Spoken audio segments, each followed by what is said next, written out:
how to find page text message notification settings on Facebook Lite. Hello guys, in today's video I'm gonna show you how to find page text message notification settings on Facebook Lite. First thing, go to Facebook Lite.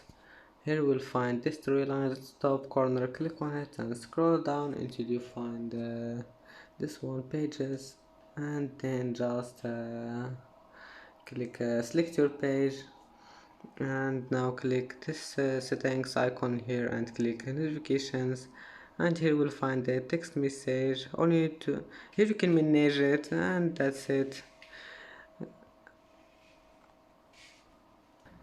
And that's it for today's video. If you like this video, please don't forget like and don't forget subscribe, and thank you for watching this video until the end, and see you in the next video.